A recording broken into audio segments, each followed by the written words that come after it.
the gentleman over there. Could you please speak into the mic? Thank you. My name is Sunny. I'm concerned about first Singaporeans. Is it all Malays? How about the Orang Laut? Perhaps the first Singaporeans. Orang Laut. But is it that there's no more Orang Laut in Singapore? They used to come to Sita Island, live. So you're talking about the other indigenous people? Yes. Okay, So only two class of indigenous people, Malays and Orang Laut. Okay. And then Orang Laut, they're not here anymore. Then you ask it, maybe invite them to come back. Okay, thank you. I got your question. Another question, so we can take two at a time. Okay, yes, could you raise a question? Hi, Question Director at Thum. I personally agree with Mr. Saad that realistically a post-racial society remains an ideal. So you talked about race being a tool for political control and its dangers, which necessarily indicate that you believe, and I'm sure that you do, that the word and consensus of the citizenry is important and paramount. So assuming, and I would say that this is a strong assumption, that most, if not all Singaporeans, do believe that race is not merely a construct, what then are your suggestions to secure and ensure minority rights? And secondly, even if we could establish a post-racial society, why is there the assumption that race in itself is negative and that its abolishment will help boost the position of those who are now presently in minorities? Because unless you take the position that humans and people don't have the tendency to formulate identities and then utilize those identities to segment themselves from others, and take the position that there will be no minorities in a post-racial society, it will be hard to extol the virtues of such a society without race in isolation from other factors. So assuming that this society exists, would you then say that firstly there will be no more minorities, and second, if not, how then would they be protected? Thank you. Okay, yes. Feel free to jump in. Yeah. I shall talk about the Orang. Yes. Yeah, in order, right? So usually when it comes to the question of indigeneity in Singapore, one of the kinds of skepticism that one hears is that, supposedly Malays are not the original inhabitants, that there were Orang Lauts who predated their arrival. I think this is untrue. When Raffles came to the island, for example, there were around 300 to 500 followers of the Tumengong who had settled into this area, as well as some Chinese traders, merchants as well. Yeah. So I think it's not right to say that the Orang Laut predated. I mean, they lived alongside the Malays. As to where they are right now, so we're talking about the Orang Kalang and the Orang Selita and all that, a lot of them have masuk Melayu. Yeah, a lot of them have actually, assimilatory pressures, right? So there are certain advantages that one can secure by being identified as Malays, including, like, for example, free education. So that's the kind of opportunities that were open to you. And also, I think through intermarriages, some have also converted to Islam. But a lot of them actually also followed the Tumengong of Singapore when he relocated to Johor. So there is a group of Orang who have migrated to Johor. So I'm not sure about bringing them back.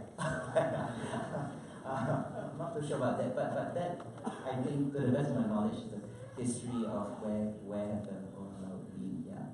Because I don't know whether the question is whether they have a greater claim to indigeneity than the Malays. I don't know whether that question is about that, but if that's a question, I would say I think that there's an equal claim between the Malays and the Orang Laut. And also, when we look at indigeneity, it's not just about that prior settlement, right? But when Raffles came, for example, who did he secure the land from? Where was that transfer of sovereignty from? It was from the Sultan of Johor, who owned Singapore, and then first leased it out to the British in 1819 to establish a factory, and later on signed a treaty in 1824, which John Crawford negotiated. It's called the Treaty of Friendship and Alliance or something. They always have such nice names, but basically it's a gunboat that's patrolling the shores and basically pressuring Malay chiefs and all that to put their signatures to this document. Yeah. Okay, thanks. How about the second question, or you want to finish it up? Yeah. Oh, yeah, sure. Okay, I make no secrets of my desire that, yes, one day we will achieve a post-racial society. But you're absolutely right, it's not realistic, right? And the thing is, I don't see a conflict between wanting to aspire to a post-racial society and recognizing that, yes, we have real problems, that race is, in many people's minds, a genuine thing that needs to be addressed, or that they make decisions based on, or that they discriminate on. Right? We can aspire to something while recognizing that the world around us is not perfect. So I don't see those as opposed.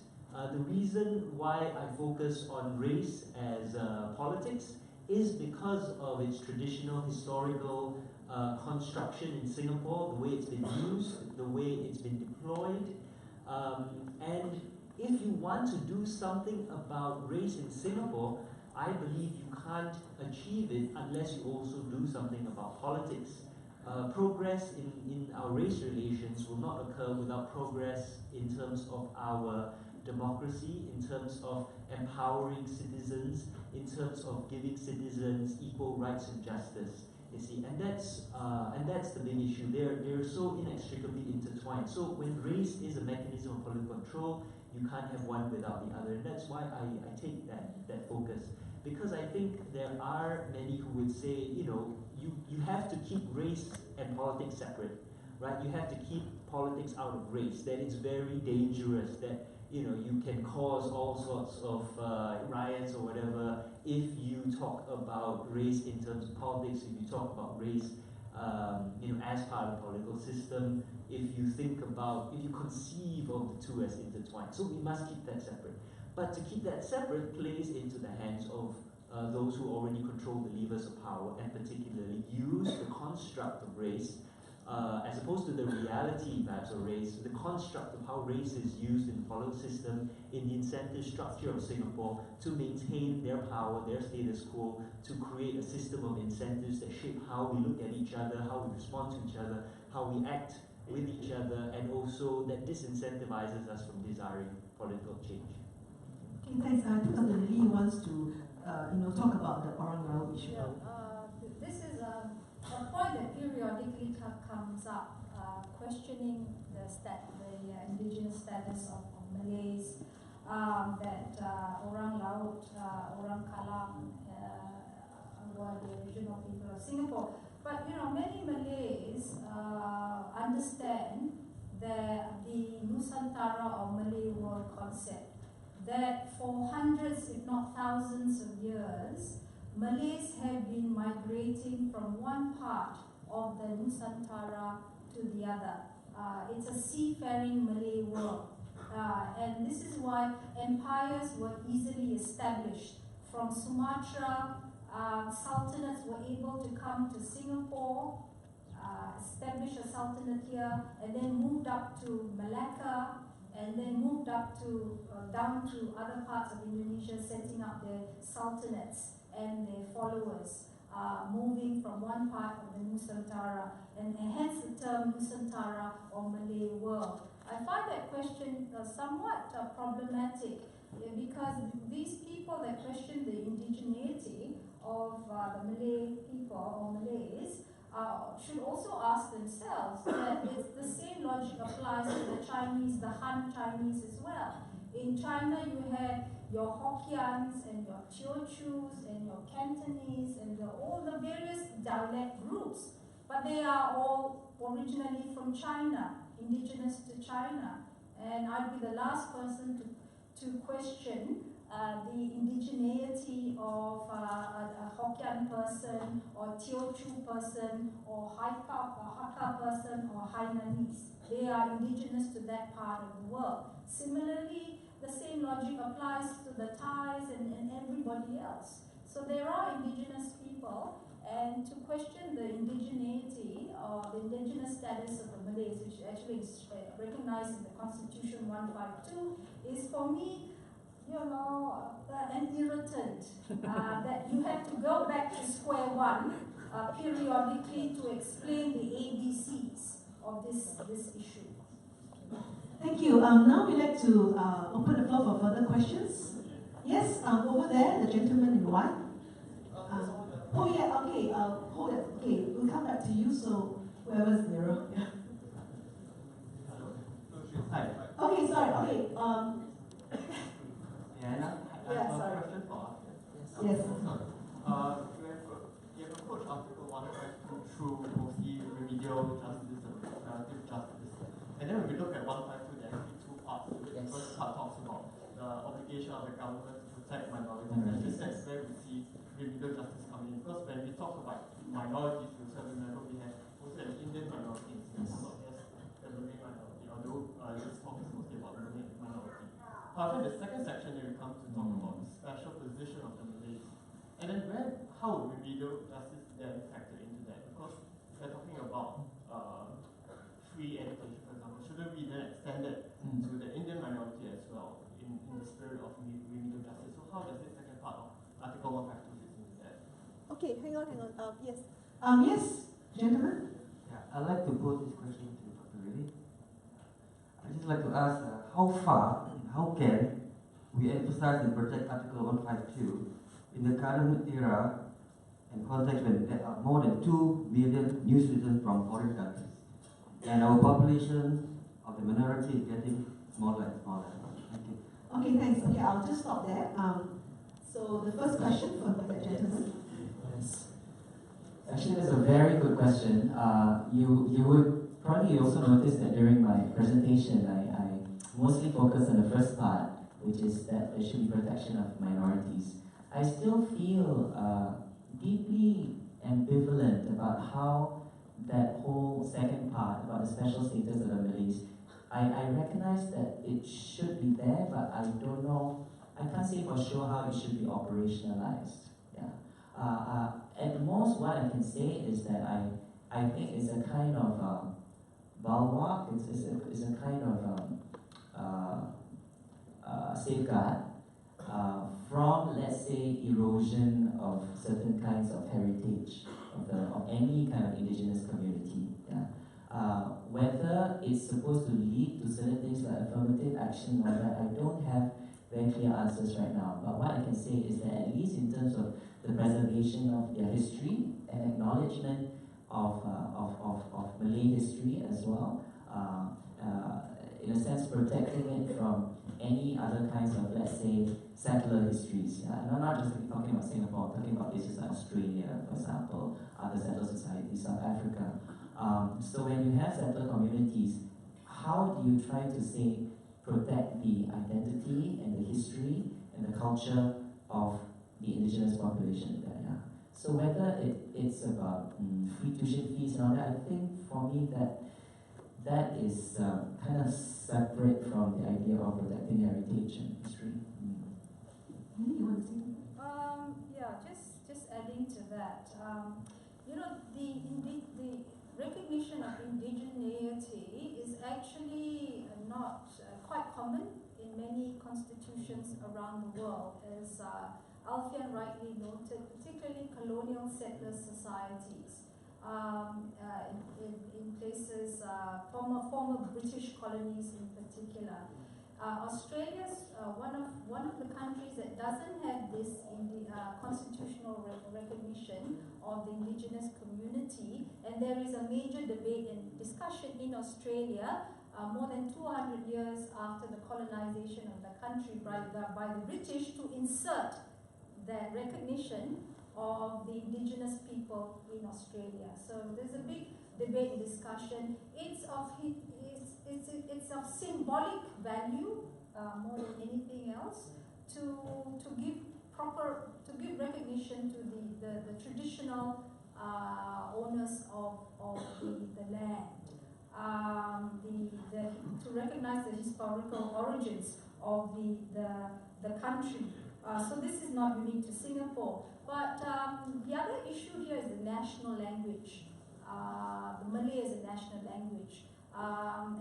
And some people are actually surprised that Malay is the national language, because many Singaporeans, one would argue even perhaps most Singaporeans, don't even know Malay other than a smattering of makan and tido and a few other words. But when I was growing up in Singapore, Malay was actually the lingua franca between the various ethnic communities in Singapore, particularly in the marketplace. You spoke Malay, but we find a diminished status of our national language, Malay. a language also spoken by perhaps nearly 300,000 Malay people in this region. Indonesians, people in Brunei, people in Malaysia, and other parts of the Malay world. So this is a significant language. This is in fact a majority language in this region, in archipelago Southeast Asia. And relates to the other point, that the Malays might be a numerical minority in Singapore, but there is, I think, a consciousness in the minds of many Malays that they are actually a majority in this region, in this immediate Malay world region. And similarly, you could argue that the Chinese might be a majority in Singapore, but they also suffer from a minority complex. So these two communities have this majority/minority consciousness and goes some way, and the government recognizes that and has used that to its advantage in terms of policies to do with Singapore Armed Forces, how Malays are not included in so-called sensitive units of the SAF, the exclusion of Malays from compulsory national service for more than 10 years, and so on. So this is an interesting phenomenon that I have attempted to develop in my second book, Singapore and the Malay World. And I will continue to develop as well, this majority-minority complex. So, when people refer to Malays as minorities all the time, I think for many Malays, this is a bit of a paradox, because they see themselves as minorities, but also majority in the region. Yeah, I'm sorry. Did we answer the second question? Yeah, Okay, yes, the gentleman there. Dr. Lily, thank you for your sharing. You mentioned about that some women in Tudung are banned from some jobs in the government. I appreciate the significance of wearing tudung. Excluding the specific uniform jobs that require uniforms, can you please share with us more about what are some of these jobs where women in tudung are banned from? I'm not sure whether they are banned from, so I'd like to understand that better. That's my first question. My next question is for the three speakers. In the next 10 years, what are the three improvements you hope to see in Singapore? Specific ones. Thank you. Okay, the other one with the mic, yes? My question has a history-laden perspective, and it's really addressed to any of you who wish to answer. My question has to do with the fact that in Singapore, but in 2 generations' time, most probably we will not have a Chinese majority in Singapore. I think most probably we would have a Malay majority by the demographics. Yes, and that is okay. That's one thing. And when I then looked at if there is with the immigration policy, okay, I then looked at the early the participation of different races in government, their participation, their representation. And until the 1950s, even when we began with the first town committees in the 1820s, and then progressively from the 1880s when we started with elections here in Singapore to represent, representatives. So my question is really to try to imagine a Singapore where the electorate is not a Chinese majority. Okay, thank you. All right, we'll take the, we'll take, I think we'll just try and get a third question in so that we can save a bit of time. Thanks. My name is Nizam and I am a Singaporean. I have 2 questions. The first, I think with the presidential elections coming up this year, I think we cannot not talk about this. My question to the panel is that there seems to be an apparent contradiction in terms of the establishment's view on affirmative action and rights of minority when it comes to office holders. because in the case of the president, it's important for, apparently, for the community to have a Malay president, even though the community never asked for a Malay president and never raised that as an issue. However, when it comes to the Prime Minister's post, Singaporeans are not ready to have a minority as Prime Minister. So there's an apparent contradiction here. The second point, I think we're supposed to talk about Article 152, but I think that the more important practical issue for minorities is that of discrimination. It still exists. There's institutionalized discrimination in the SAF, even for employment. So I would like to the panel's views on whether the time is right for us to have anti-discrimination laws in Singapore, because even if the Constitution talks about the obligation to protect or against discrimination, there isn't a legislation to actually implement this. Thank you. First about tudung, I think.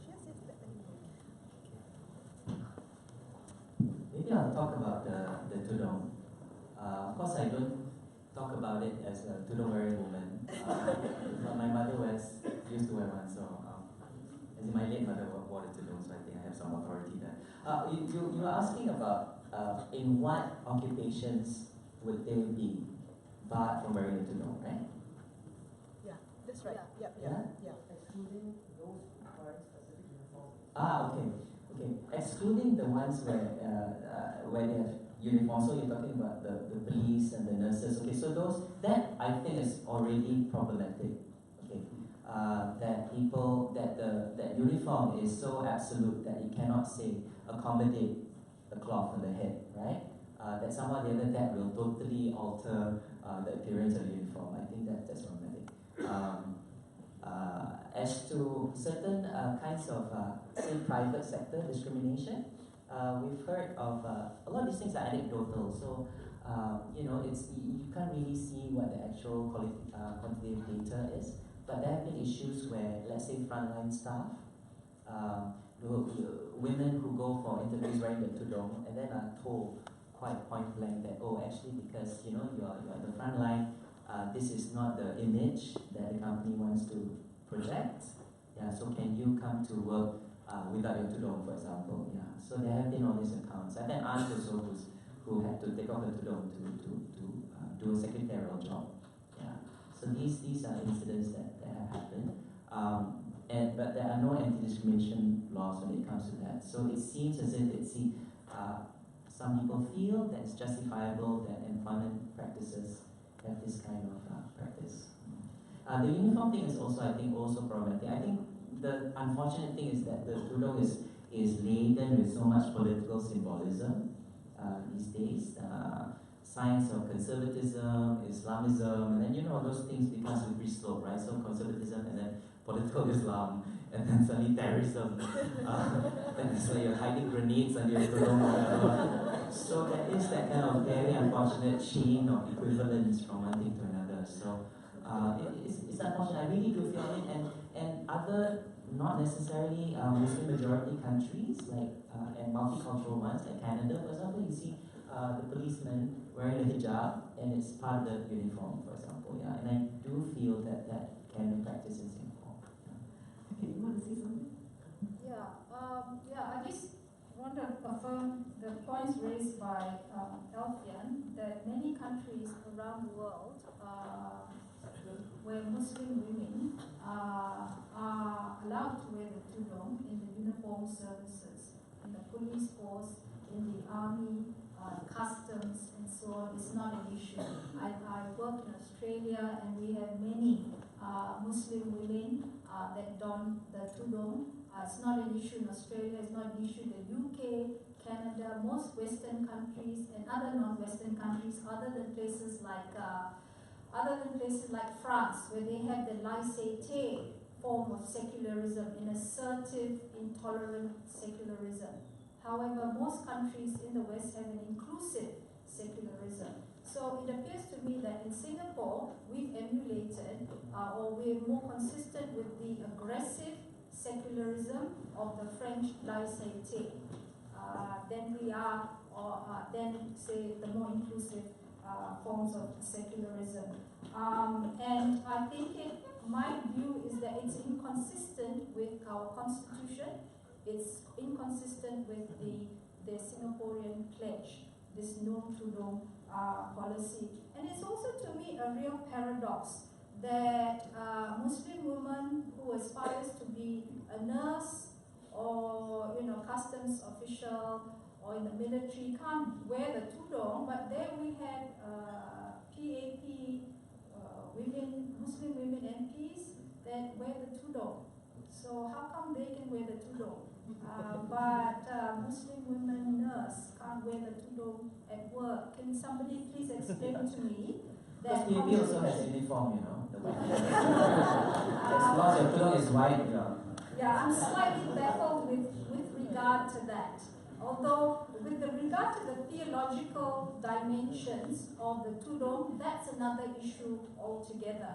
I mean, this is not the place to talk about the theological dimensions, but I raise the issue with respect to our constitution, our pledge, and the secular nature of Singaporean society. Yeah. If I can pick up on a few different questions and points, right? Especially Lisa, is it? Yes. I really need to reiterate politics and race, right? Inextricably intertwined in Singapore. So there is no contradiction in this policy that a Chinese man has to be prime minister, whereas a minority has to be president. Because if you look at it from the lens of race as political control, it makes total sense, right? The ruling elite want to preserve their power. They want to keep one of their own in that post. But the presidency is a symbolic post. It has no real power. Parliament, and I think under the proposals, the advisors can even overrule the president, right? So give it to a minority because it doesn't matter. So again, race and political power in Singapore inextricably intertwined. And we have to remember that to understand how things work in Singapore. So that also explains why discrimination and our lack of anti-discrimination laws, why they don't exist. Because race is not chiefly about addressing discrimination. It's always been about political power, and it's been about advancing a certain political agenda. So I think someone asked about the chap over there. You mentioned operationalizing how you address some of these issues, and in order to address these issues, I don't think you can actually go to any one person and say, what do we need to do to fix these problems? Instead, you need the involvement of the community itself, right? The Malay community needs to be able to speak for itself, and that means it needs to be able to choose its own representatives, to be able to speak freely, and perhaps even advance ideas which strengthen the interests of entrenched conservative elites. And that's the bigger problem. Until you have the involvement of the community in solving its own problems, you won't be able to solve those problems because the solutions will be detached from the reality on the ground. So I think you asked what changes, someone asked what changes we'd like to see in 10 years. I think the ability of people to speak freely and honestly and openly about the issues they face, to elect their own representatives. I know that in Singapore we have a huge, very disparate range of political ideology and beliefs and values, but I think one thing everyone can agree on is free and fair elections, right? If we have free and fair elections in Singapore, then at least people will be able to elect people they feel genuinely represents them. But we have not had a free and fair election in Singapore since 1955. So the fact that I think that itself, and of course a free and fair election requires a whole raft of changes because it would mean get rid of gerrymandering, get rid of GRCs, get rid of eligibility certificates, get rid of this. So it's a simple idea, free and fair elections, but you look at Singapore's system and it is so heavily slanted in a certain direction that there are so many things that would need to be changed. So in order to address a lot of these issues we're talking about, right, we have to look at the entire political scope, and we have to have people be able to speak and pick people to represent them and speak freely about their problems. She wants to say something. Yeah. With regard to the upcoming presidential elections, That's really exciting because it is riddled with contradictions. Constitutional contradictions, political contradictions, the national ideology or the de facto beliefs, or the belief of that Singapore is a meritocracy and should operate around meritocratic lines and so on. So it's just absolutely riddled with contradictions. But you know, the issue then for me is the raising of the bar for a Singaporean to be president.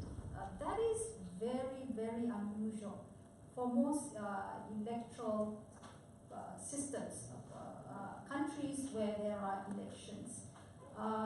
The raising of the bar serves to disenfranchise the vast majority of Singaporeans. Something like less than 1% of Singaporeans are eligible now to run for the office of the president.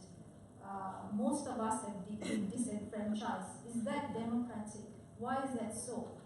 With that criteria, Barack Obama can run. Somebody like as you know, qualified as Barack Obama or Aung San Suu Kyi or Nelson Mandela. This is a point my sister raised with me. Can't run for the office of the office of the president. And why all of a sudden do we need for the president to be an ethnic minority? Why did it take so long for the government to recognize that perhaps we need a Malay to be president? And even that is questionable. Why did it take 50 years or so? Is it because Tan Cheng Bock did so well in the last elections? I wonder. I mean, we can be cynical about this exercise, but it just doesn't quite add up. The criteria issue, the Tan Cheng Bock issue, whether we should revert back to the old system of the appointed president rather than the elected president. If the president is supposed to be above politics, is supposed to unite all Singaporeans, should the president then be somebody that is not closely associated with a political party? And many presidents have been closely aligned to a political party.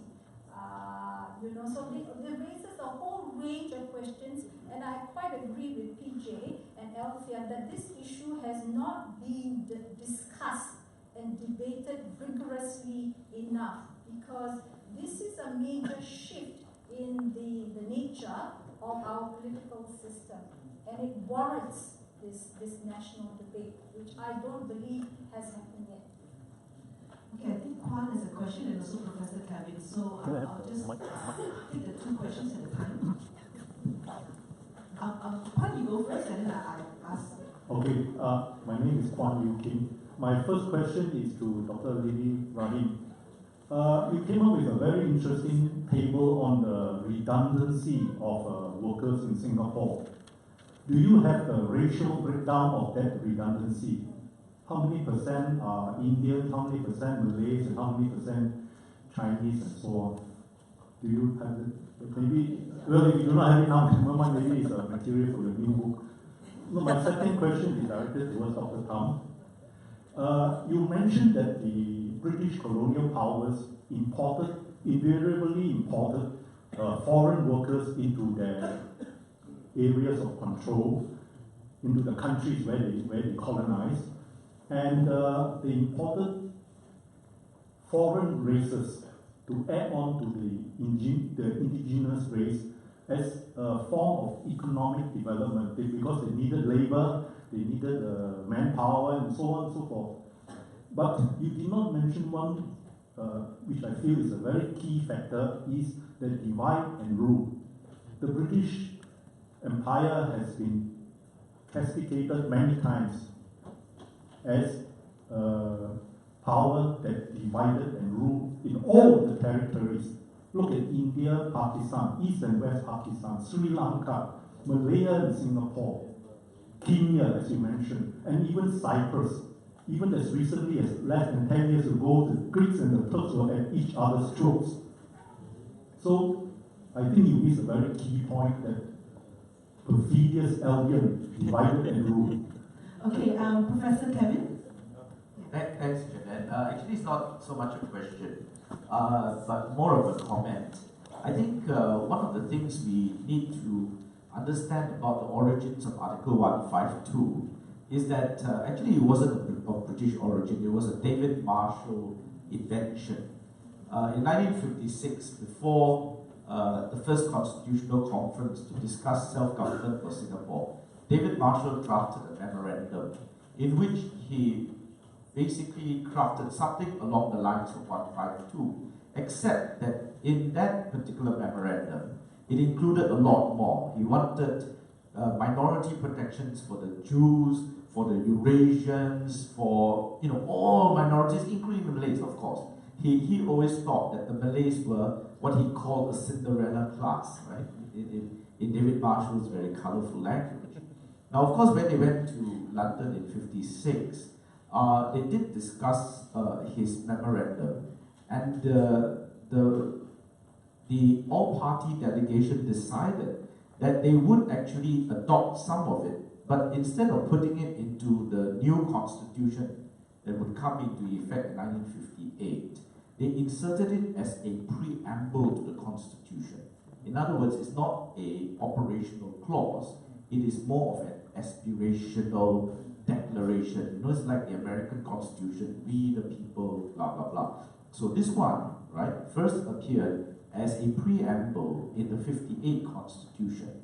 By that time, of course, there was the idea that Singapore eventually would reunite with Malaya, and so instead of putting in Eurasians, Jews, and everything else, you then had a composite of Article 152(1) and 2, which is all minorities and the recognition of the Malays as the indigenous people of Singapore. They didn't discuss exactly who is a Malay and so on, but basically that was it. And then so by the time 1963 rolled around, when Singapore was to join the Federation of Malaysia at this time, they inserted this as Article 89 of the 1963 Constitution, and this is basically what you now have as 152. So if you're wondering why the way it's crafted, why it sounds like that, why it reads like that, it's because of this very unusual history. And it's not designed that our 152 should be very close to Malaysia's 153. Actually, it wasn't. It was actually 89. But what happened in 1979 was that the Attorney General was given the power to reorganize the Constitution. So he just renumbered everything and it became 152. So anyway, that's just a little bit of the history. So if you want to try and understand the language and so on, you've got to understand this background. The other thing which is about Lily's, one of your very last slides, which I thought was very interesting, relating to minorities getting their seats in Parliament, right? Maybe it would be useful to look at who their opponents were as well. Was it Malay against Malay, Indian against Indian, or was it Malay against Chinese? I think this is quite important because prior to the racial integration policy or the ethnic integration policy of 1989, which I think is probably unconstitutional by Article 152, or rather by Article 12, is the fact that many of these areas were distinctly ethnic minority areas. I mean, you don't go to Southern Islands and send in a Chinese there and you expect to win. I mean, it didn't make any sense. So if you were a politician, obviously you would want to send in somebody who has a higher chance of winning rather than one who didn't have a higher chance. So you would have to understand the whole HDB policy. So one of the things that they tried to do with the ethnic integration policy, I think it's very tired of hearing. Okay. The problem with the ethnic integration policy, of course, the idea is that once you break up these ethnic enclaves, then the chances of ethnic riots would be much less. Right? I mean, if you live in a Chinese kampong and then you go and attack the Malay kampong and run back to Chinese kampong, right? But you live in an HDB flat, then when you go out, fight your neighbor, then go home and vote you, It doesn't work that way. So this whole idea is you split up the ethnic enclaves, and then the chances of these ethnic conflicts is minimized. And so once you start doing that, then the entire HDB picture is a macrocosm of what the Singapore demographics is. So invariably, if indeed Singaporeans voted on ethnic lines, if indeed we did, then you would end up with Lee Kuan Yew's nightmare, which is that suddenly you wake up and you have parliament of all Chinese people, right? Rather than with ethnic representation as well. So maybe it's worthwhile looking at those statistics as well. Thank you. Thank you very much, Professor Kevin. Thank you. Before, let me just ask the speakers. Anyone wants to go first? Remember, there's two. Well, they're both historical, so I suppose. Yeah. Okay, so Mr. Kwan, your first, what I meant by when I said the British would separate the communities was basically divide and rule. I didn't use the term, but yes, you're absolutely right. That is the common tactic. But I also believe it wasn't motivated so much by any form of racism as simply that it was the cheap and easy way to do things, either by keeping communities separate so that they are very distinct and easy to govern, or by playing off communities against each other, for example, in the case of India, so that you can then insert yourself as a peacemaker or a mediator, right? So yes, you're absolutely right. And that was what I meant when I talked about the separation of the communities. For Kevin, yes, thanks very much for bringing that up. I'm really glad you brought that up.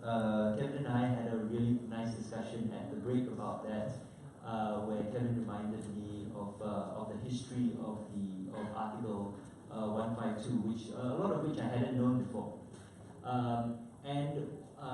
What was really interesting about that actually is also the debate surrounding these issues before the delegation went to London, because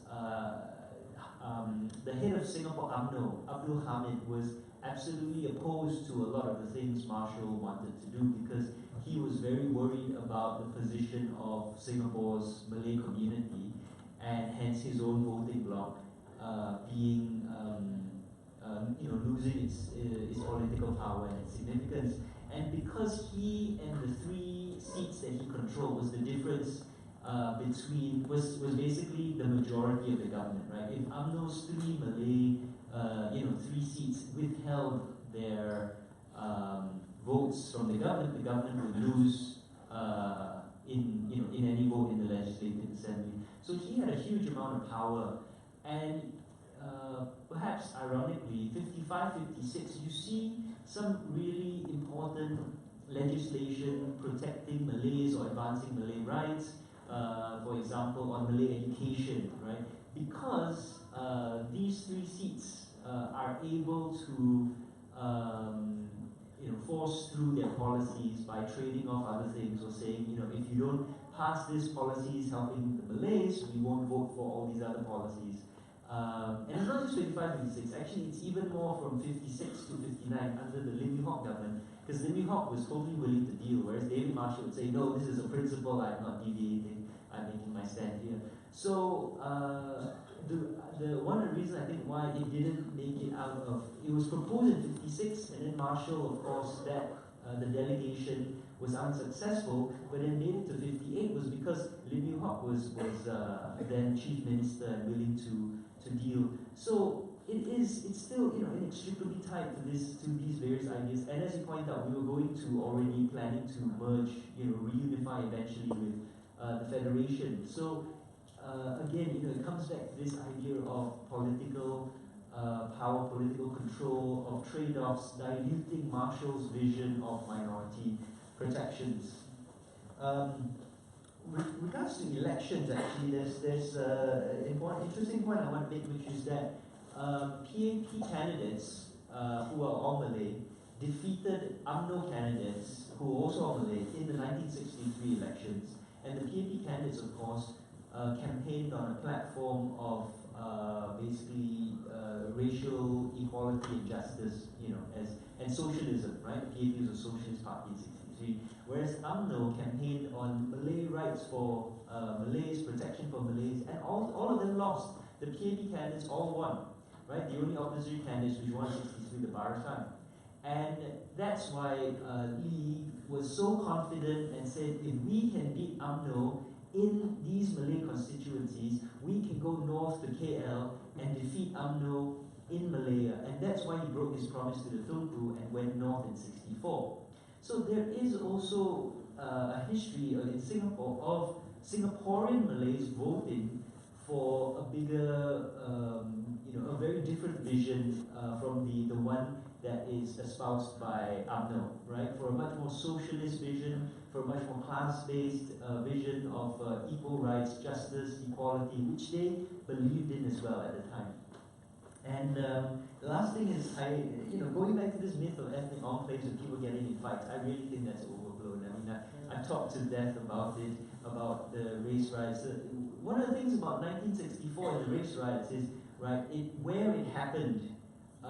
We always say it happened, in Kallang or something like that, because that's in our minds, traditional Malay community. It didn't happen there. It happened outside, at the border, and the reason why there was so much anger at the time at that place, which UMNO and the Utusan Malay had been whipping up, was because of the PAP policy of forced relocation, right? Forced, you relocate, you clear the kampongs, and then you build HDB flats, and that was what the anger was about, and that was a major cause of that. All the rhetoric. There was a major cause that all the rhetoric of the UMNO and Utusan Malay were using to whip up public anger against the PAP. So again, it wasn't so much about race, but it was about a lack of rights, a lack of fair treatment for citizens, where they were simply losing their homes. So I really think the myth of racial strife in Singapore is overblown. And anyway, if you want to tackle racial strife, start by tackling discrimination, start by making everyone feel that they're treated equally and fairly. Right. I put up some figures here to show that some ethnic minority MPs have done very well in previous elections, many of them far better than their Chinese counterparts, particularly in the People's Action Party.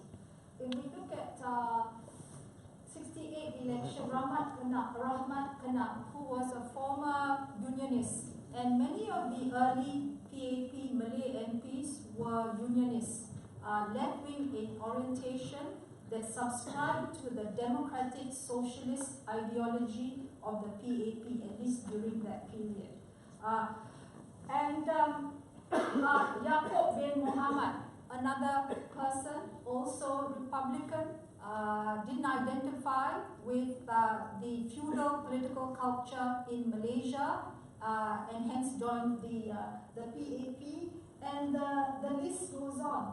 And they've done extremely well, not just in constituencies where there was a solid Malay numerical base, but in also typically multicultural, multi-ethnic constituencies, such as the ones listed here. If we look at our first Chief Minister, David Marshall, non-Chinese. If we look at J.B. Jayaratnam, former Secretary General of the Workers' Party, non-Chinese, and he was the one that broke the stranglehold, in '81, and won Anson constituency. And there have been many others that have been able to do that. Now, these were true blue politicians that were able to win over not just people from their own ethnic community, but they were able to cross over and attract others from other ethnic communities. They were politicians, as opposed to the significant number of PAP MPs today, many of them mobilized technocrats or former technocrats that have come down from the heavens and joined the PAP. They have plum positions in the civil service, very much like the LDP in Japan, the Amakudari system. So we have that in Singapore, and these technocrats tend not to be very politically skilled, very wooden. I mean, we all know. They can't hold their own in a rally. And it's benefited them, these GRCs. Whereas these earlier PAP politicians, they were true blue politicians, they were able to hold their own. Now the other point here is if we look at the data closely, we will find the GRC system has largely benefited the PAP MPs, PAP candidates. And the PAP leadership has come out in recognition of that in the last few elections. Some candidates, abysmal candidates, that have dragged down the team, or I think in the 2011 elections, there was one candidate in particular, no names mentioned. But there have been many like them.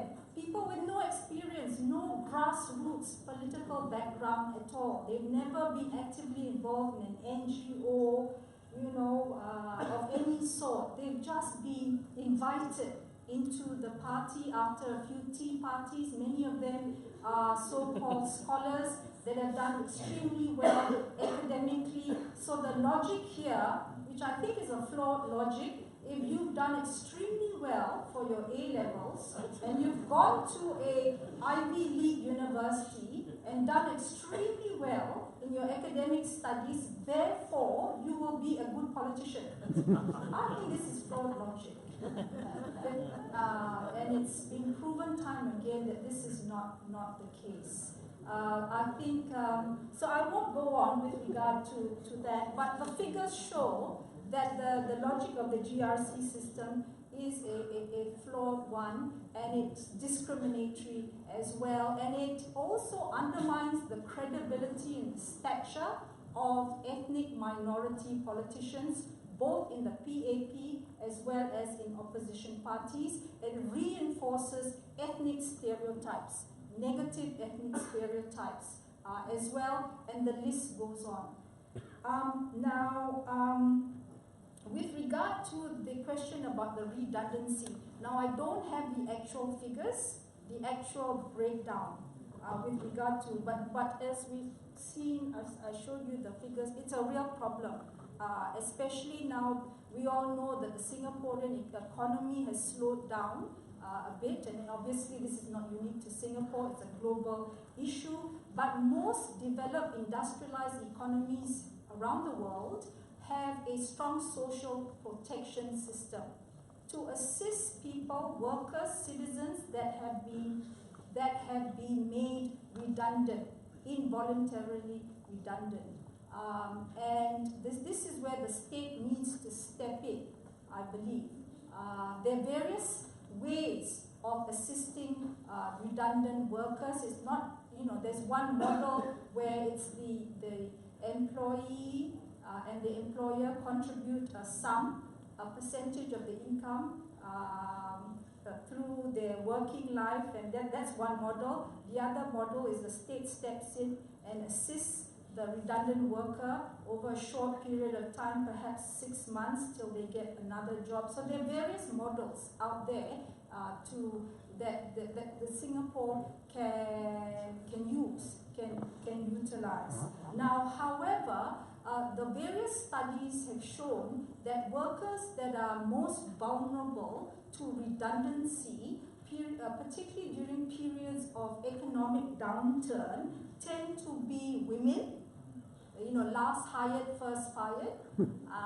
They tend to be older workers as well. In the Singapore context, it tends to be people over the age of 50.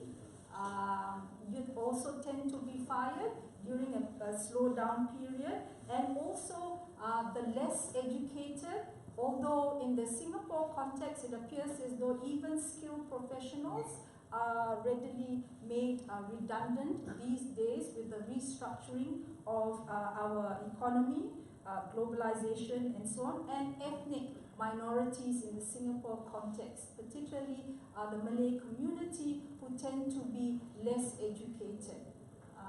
So these are the vulnerable people, members of the community that tend to be made redundant.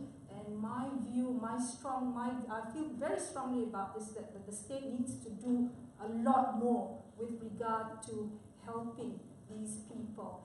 We've got the helping hands, many helping hands approach, right? Where you're expected to rely on family members, you're expected to rely on NGOs, you're expected to rely on the state and the private sector. You know, it's kind of a diamond-shaped model. But I think in the case of Singapore, the state needs to step up a little bit more, because that is the position of many industrialized countries. And you might have read about many countries in the West preparing for this restructuring, dramatic restructuring of the workforce, in recognition that more and more of us will be redundant in the short term, in the medium term, and even in the long term, because of the restructuring of the economy, with technology playing a